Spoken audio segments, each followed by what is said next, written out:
Sabi nila kapag musician ka, dapat magaling kang kumanta. Ang kursong music daw is pang mayaman lang.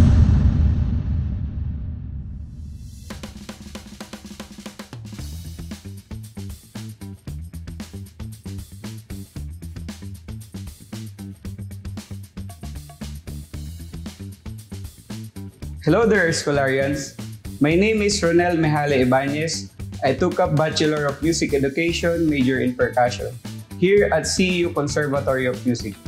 And now, I am a professional percussionist and one of the mentors of the Orchestra of the Filipino Youth.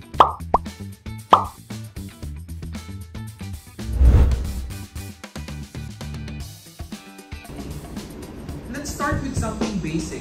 What is a Conservatory of Music and what qualifies one to be able to study there?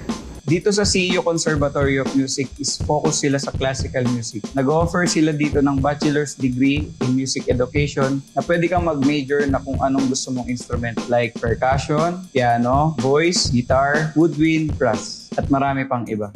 So Ronel, is it true that you have to be super talented or that you have to study music from a young age to be a good musician? Actually, hindi totoo. Kasi I started playing percussion at the age of 16.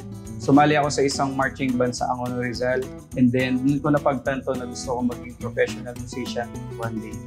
Maraming misconceptions about music. Sabi nila kapag musician ka, dapat magaling kang kumanta. Pero hindi yun totoo. Ako as a player, masasabi ko naman or madidistinguish ko naman kung sintonado or hindi yung kumakanta. And then marami din nagsasabi na ang kursong music daw is pang mayaman lang. Katulad ko, hindi naman ako mayaman. Pero nakapagtapos ako ng pag-aaral dahil sa scholarship dito sa CEU, concert band, and then sa mga scholarship ko sa labas. Hindi ibig sabihin na mahirap ka, hadlang na yun para makamit mo ang iyong mga pangarap. Advantage lang ng mga nag-start ng very young age is yung bata ka pa lang, pwede ka na nilang disiplinahin ng sobra. Meron tayong mga sinasabi or tinatawag na mga music prodigy, which is at the age of 6 hanggang 10 is daig pa nila yung mga age 20s or 30s. Para sa mga aspiring musician, kailangan mo talagang maging disiplinado at ibigay mo ang iyong puso at isip para maging isa kang magaling na musician. Hindi ka magiging magaling sa larangang ito kung hindi ka magpupursige at hindi mo didisiplinahin ang sarili mo. Kailangan dito ng consistent na pagpapractice araw-araw. Wala naman nagiging magaling nang hindi naglalaan ng oras sa bagay na yun. So can you take us to your process of creating music?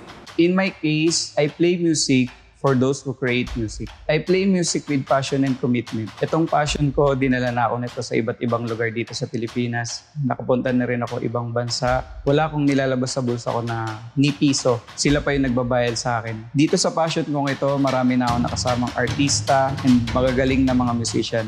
Katulad nung June, I play with Yolo Pascual from the musical Ibarra. I play timpani. As a percussionist, hindi lang drum set ang kailangan mong pag-aralan. Marami kang dapat master like timpani, glockenspiel, marimba, xylophone, snare drum, bass drum, cymbals, at marami pa.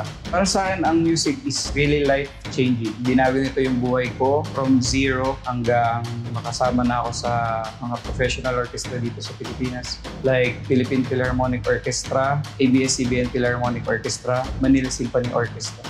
At marami pang orchestra dito sa Pilipinas. As a percussionist sa band or sa orchestra, siya yung magdidictate ng tempo from the beginning hanggang matapos. Kaya sinatawag nilang second conductor ang percussion.